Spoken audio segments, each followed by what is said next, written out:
Function में महाराष्ट्र के तब के चीफ मिनिस्टर उद्धव ठाकरे ने एक स्पीच दी थी बजट के मौके पर जो वायरल हो गई थी। सक्सेसफुल फाइनेंस मिनिस्टर होता है वो वही होता है जिसकी जेब काटी जाती है उसको पता ही नहीं चलता कौन सी जेब काटी। तो क्या फाइनेंस मिनिस्टर निर्मला सीतारमण ये कर पाई इस बजट में? इस वीडियो में मैं बात करूंगा टैक्सेस की, लोग गुस्सा क्यों है इस बजट से और इस बजट का क्या असर पड़ेगा हमारे देश पर। जिंदगी ऐसी है, मुझे ऐसी पसंद है।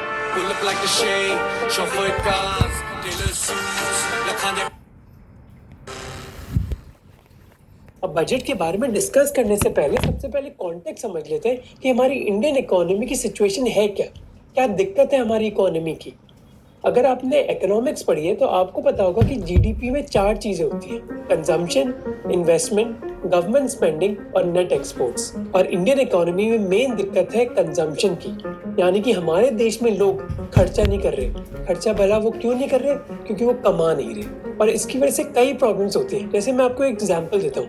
पिछले कुछ सालों में इंडियन कंपनीज ने बड़ फाड़ के पैसा कमाया। 2018 और 2022 के बीच 5000 लिस्टेड कंपनीज की नेट सेल्स 52% तक बढ़ी है और नेट प्रॉफिट 187% तक। और इन कंपनीज ने हमारे देश में पैसा कमाया कैसे? मेनली अमीर लोगों से। जैसे बाटा जो एक अफोर्डेबल जूते की ब्रांड है, 4 सालों में उनकी सेल्स 20% तक बढ़ी है, जबकि मेट्रो जो एक प्रीमियम ब्रांड है जूतों की, उसकी सेल्स 70% तक बढ़ी है। इसके बारे में मैंने इस वीडियो में बात भी करी थी कि कैसे कई कंपनीज का फोकस बस कुछ ही शहरों में, क्योंकि उधर ही पैसा है। जैसे जोमेटो से ही पूछ लो, जोमेटो के 5% कस्टमर्स उनके 45% ऑर्डर्स के लिए जिम्मेदार है। अब ये कंपनीज अच्छा खासा पैसा कमा तो रही हैं, पर उन्होंने अपने प्रॉफिट्स इन्वेस्ट नहीं कर रहे।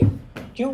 क्योंकि उनको डर है कि इन्वेस्टमेंट करने के बाद उनको पैसा मिलेगा नहीं, क्योंकि अमीर लोगों की भी एक लिमिट है हमारे देश में। अगर आपने उन सबको बेच दिया अपना सामान, उसके बाद कहाँ जाओगे? इसी के बारे में इंडिया के ex chief economic adviser Arvind Subramanian ने बात करी थी, जब उन्होंने कहा कि मोदी नॉमिक्स ने इन्वेस्टमेंट इंक्रीज नहीं करी हमारे देश में। कंपनीज इन्वेस्ट तभी करेंगी जब उनको विश्वास होगा कि लोग एक्चुअली पैसा खर्च करेंगे और उनका सामान खरीदेंगे।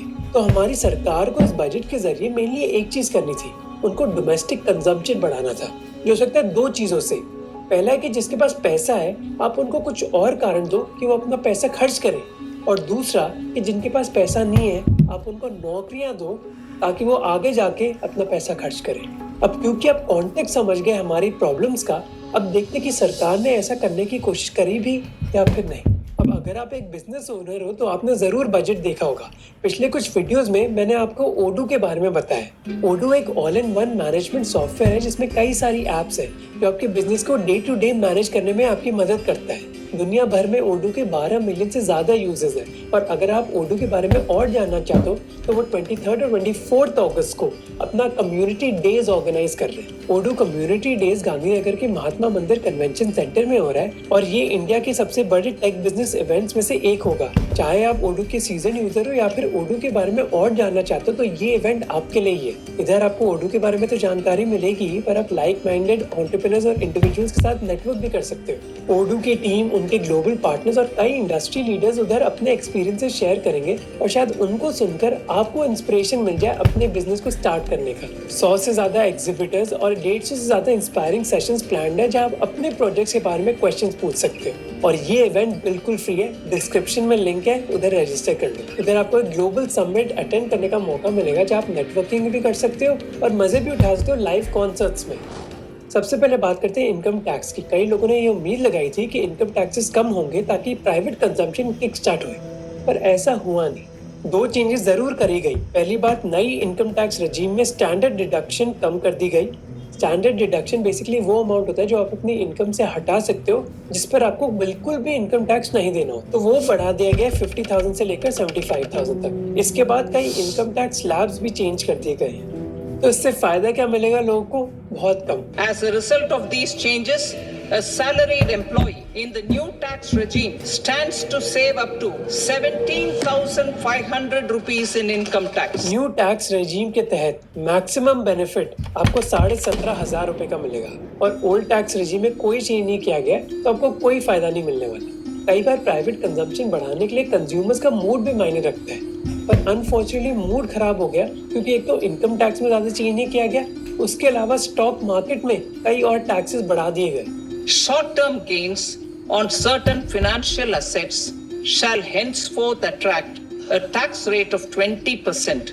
Long-term gains on all financial and non-financial assets will attract a tax rate of 12.5%. जैसे short term capital gains tax जो उन एसेट्स पर देना पड़ता है जो आप एक साल से कम समय के लिए होल्ड करते हो, उसको 15% से 20% तक कर दिया गया। जबकि long term capital gains tax उन एसेट्स पर जो आप एक साल से ज्यादा होल्ड करते हो, उसको 10 से 12.5% कर दिया गया। अब कई इन्वेस्टर्स नेचुरली खुश नहीं हैं। इसके अलावा सिक्योरिटीज ट्रांजैक्शन टैक्स फ्यूचर्स और ऑप्शंस पर भी बढ़ा दिया गया है। अब लोग ऑब्वियसली गुस्सा है ऐसे चेंजेस से, पर अगर आपने रीसेंट स्टेटमेंट्स पढ़ी है सेबी की या फिर फाइनेंस मिनिस्ट्री की, तो ये इतना सरप्राइजिंग नहीं होना चाहिए। इसके बारे में मैंने एक रीसेंट वीडियो में बात भी करी थी। इनफैक्ट बजट के रिलीज होने के एक दिन पहले सरकार के इकोनॉमिक सर्वे ने कहा कि इंडियन मार्केट में ओवर फाइनेंशियलाइजेशन हो गई है, यानी कि इंडियन परिवार अपनी सेविंग्स को ज्यादा ही स्टॉक मार्केट में डाल रहे हैं। और यही सरकार को डर था, उनको लगा है कि ज्यादा ओवर हीटिंग हो रही है स्टॉक मार्केट में। इसके अलावा एक ओपन सीक्रेट है कि इंडियन मार्केट में ऑप्शंस ट्रेडिंग एक पागलपन है। कई लोग ऑप्शंस और फ्यूचर्स को अपने ट्रेड की हेजिंग करने के लिए यूज नहीं कर रहे, बल्कि इन पर गैम्बल कर रहे हैं क्योंकि वो 10 दिन में 10 करोड़ कमाना चाहते हैं। इसके बारे में मैंने इस वीडियो में बात भी करी थी, जो आप बाद में देख सकते हो। तो हमारी सरकार ने सारे टैक्स के चेंजेस इंट्रोड्यूस करे ताकि स्टॉक मार्केट में ओवर हीटिंग ना हो, और इसकी वजह से अब स्टॉक मार्केट में इन्वेस्ट करना और महंगा हो गया है। अब लोग गुस्सा इसलिए है क्योंकि वो सरकार जिसने कहा था मैक्सिमम गवर्नेंस मिनिमम गवर्नमेंट, वो स्टॉक मार्केट में रिटेल पार्टिसिपेशन को कम क्यों कर रही है, स्पेशली जब कई परिवार अब स्टॉक मार्केट को एंटर कर रहे हैं। पर अब आपको ज्यादा टैक्स सरकार को बस स्टॉक बेचने पर ही नहीं बल्कि प्रॉपर्टी बेचने पर भी देना पड़ेगा, क्योंकि सरकार ने इंडेक्सेशन बेनिफिट हटा दिया है। इंडेक्सेशन होता है क्या है? इंडेक्सेशन बेसिकली एक टैक्स पेयर को बचाता है इन्फ्लेशन से। मानो आपने 15 साल पहले एक घर खरीदा था 10 लाख रुपए का, आज आप उसको बेच रहे हो 20 लाख रुपए में। अब 15 साल में इन्फ्लेशन भी हुई है, तो जो मकान का प्राइस डबल हुआ है वो बस उसकी वैल्यू की वजह से नहीं बल्कि इन्फ्लेशन की वजह से भी हुआ है। तो मान लो अगर सरकार कहती है कि घर की वैल्यू 6 लाख रुपए बढ़ी है इन्फ्लेशन की वजह से, तो टैक्स आपको 10 लाख पर नहीं बल्कि बस 4 लाख पर देना होगा। पर अब ये इन्फ्लेशन का बेनिफिट हटा दिया गया है, इसलिए अगर आप आज ये प्रॉपर्टी बेचोगे आपको 10 के 10 लाख पर टैक्स देना पड़ेगा। अब ये जरूर है कि टैक्स रेट कम हो गया है, 20% से 12.5% हो गया है, तो आपको डिसाइड करना होगा कि टैक्स रेट कम होने से या फिर इंडेक्सेशन के बेनिफिट से हटाने से आपका नेट फायदा हुआ या फिर नेट नुकसान।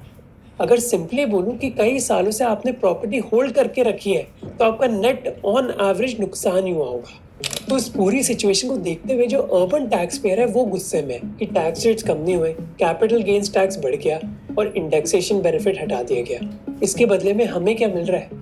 अब ऐसी सिचुएशन में क्या वो खर्चा करेंगे? और अगर खर्चा नहीं करेंगे तो देश का कंजम्पशन बढ़ेगा कैसे? इस गुस्से के पीछे भी 2 कारण है जिसके बारे में बजट में जिक्र नहीं हुआ। अर्बन टैक्स पेयर को टैक्स देने में कोई प्रॉब्लम नहीं है, दिक्कत है कि उनको रिटर्न में क्या मिल रहा है, मेनली क्वालिटी ऑफ लाइफ, जिसके बारे में रिसेंटली मैंने कई वीडियोस बनाए। इंडियन शहरों में रोड का infrastructure, public transport, air pollution और वेस्ट मैनेजमेंट सिस्टम इतना खोखला है कि जहां सरकार की इन्वॉल्वमेंट बिल्कुल ना हो, मेनली घर के अंदर, उधर तो जिंदगी अच्छी है, पर जैसे अब घर के बाहर निकले उधर दिक्कतें चालू। दिल्ली अपने कचरे के पहाड़ के लिए फेमस है, मुंबई में गोखले ब्रिज और बर्फी वाला फ्लाईओवर कनेक्ट नहीं होते, और बेंगलुरु में रोड चांद के क्रेटर की तरह है।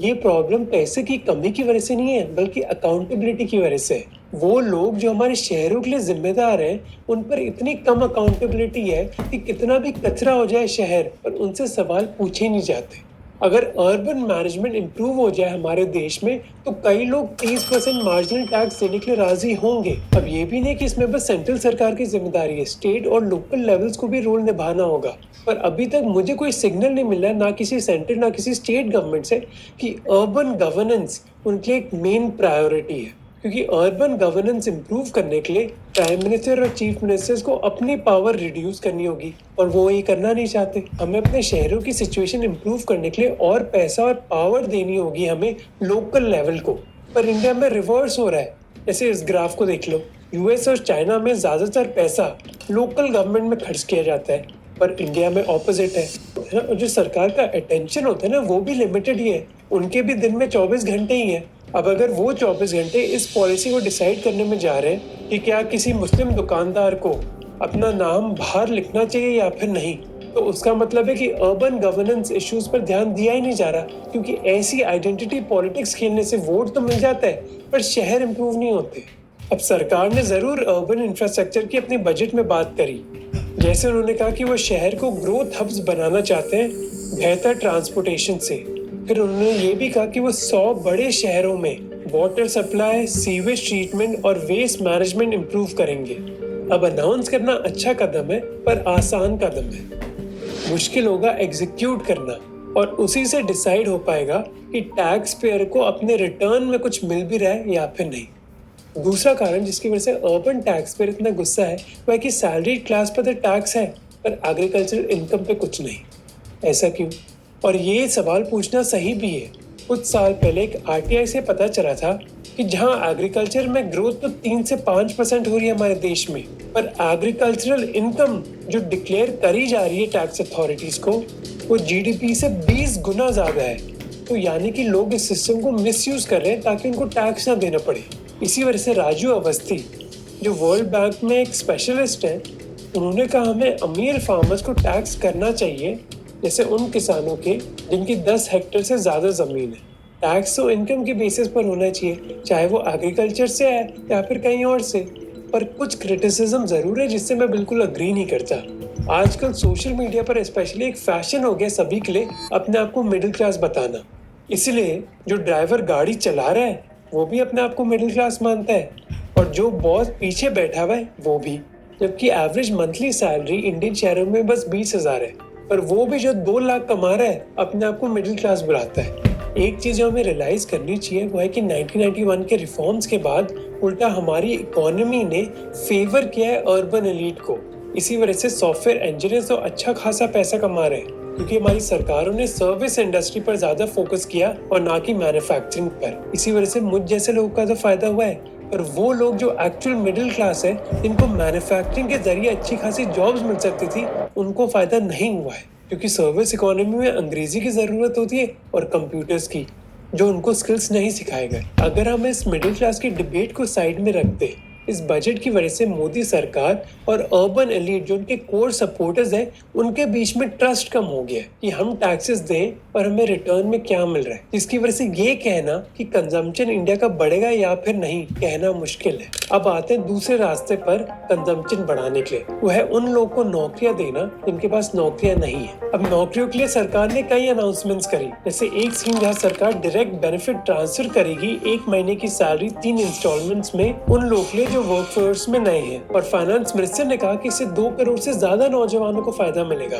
फिर उन्होंने एक और स्कीम के बारे में बात करी जहाँ टॉप 500 कंपनीज में अगले 5 सालों के दौरान 1 करोड़ लोगों को इंटर्नशिप दी जाएंगी। 1 करोड़ लोगों के लिए अगले 5 सालों के दौरान 500 टॉप कंपनीज का मतलब है कि हर कंपनी को हर साल कम से कम 4,000 लोगों को इंटर्नशिप देनी होगी। क्या ये फीजिबल है? अब जॉब्स और स्किलिंग पर फोकस करना सही चीज है, पर असली टेस्ट होगा जब एग्जीक्यूशन होगी इस चीज की। क्योंकि फाइनेंशियल इंसेंटिव से बस कोई कंपनी 4,000 लोगों को इंटर्नशिप देगी नहीं। एक कंपनी इंटर्नशिप तब देती है जब उनके बेनिफिट में होता है, जब कंपनी ग्रो हो रही होती है। अब अगर कंपनी का रेवेन्यू नहीं बढ़ रहा तो वो इंटर्नशिप भी नहीं देंगी। पैसे की वजह से वो इंटर्नशिप नहीं दे रही, बल्कि इकोनॉमिक कंडीशंस की वजह से वो नहीं दे रही। तो सरकार के लिए बेहतर होगा कि वो जॉब्स बढ़ाने के लिए इंफ्रास्ट्रक्चर को इम्प्रूव करे, रेगुलेशन को कम करे और लो वैल्यू मैन्युफैक्चरिंग को प्रमोट करे। क्योंकि लो वैल्यू मैन्युफैक्चरिंग एक लौता तरीका है जहाँ जूते और टी शर्ट बनती है, जिससे हम करोड़ों लोगों को नौकरियां दे सकते हैं। पर बजट में हमें ऐसे आइडिया देखने को नहीं मिले जिससे हमें जॉब सिचुएशन तो बहुत बदलने वाली है देश की।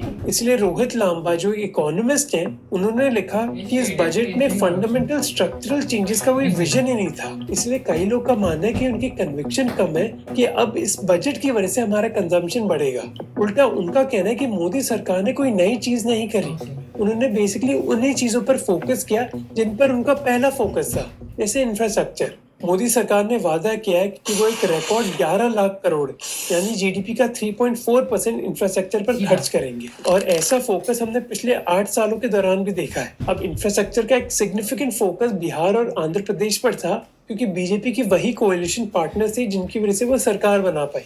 इसकी वजह से कई लोग बोल रहे हैं कि ये बजट तो आंध्र प्रदेश और बिहार का इंफ्रास्ट्रक्चर बजट हुआ। जैसे सरकार ने ऐलान किया कि वो 26,000 करोड़ रुपए बिहार के रोड नेटवर्क के लिए खर्च करेंगे, पटना, पूर्णिया और भागलपुर बक्सर जैसे एक्सप्रेसवेज बनाएंगे और बक्सर में गंगा पर एक 2 लेन ब्रिज भी बनेगा। बस हम आशा यही कर सकते हैं कि इस बार सरकार कम से कम ढंग का कॉन्ट्रैक्टर चूज करे और ऐसा नहीं। तो अगर आप इस बजट को गौर से देखोगे, बेसिकली मोदी सरकार ने कंजर्वेटिव अप्रोच अपनाई है। उनको मेन डर है फिस्कल डेफिसिट का, कि फिस्कल डेफिसिट हमें कम करना है। इनफैक्ट एक समय जो टारगेट 5.1% था, अब वो 4.9% हो गया जीडीपी का। तो सरकार ने डिसाइड किया कि अभी वो पैसा बचाएंगे और शायद फ्यूचर में खर्च करेंगे, क्योंकि उनके हिसाब से इंडिया की कंजम्पशन की कहानी इतनी डेस्परेट नहीं है। आपको क्या लगता है, क्या वो डेस्परेट है या फिर नहीं?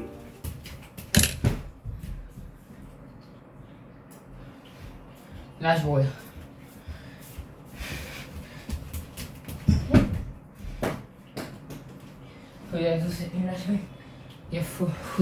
जब भी मैं कुछ ठंडा या गर्म खाता था, मेरे दांतों में तेज झंझनाहट सी होती थी। फिर से मैंने इग्नोर कर दिया। तो जब ये तकलीफ पड़ी, डेंटिस्ट ने मुझे समझाया कि अगर आप ये कॉफी मग देखें, इसके ऊपर का जो परत है वो घिसा हुआ है। उसी तरह मेरे दांत की जो ऊपर की परत थी, उसका एक हिस्सा घिसा हुआ था। तो मेरे डेंटिस्ट ने मुझे सेंसोडाइन यूज करने की सलाह दी। Sensodyne works.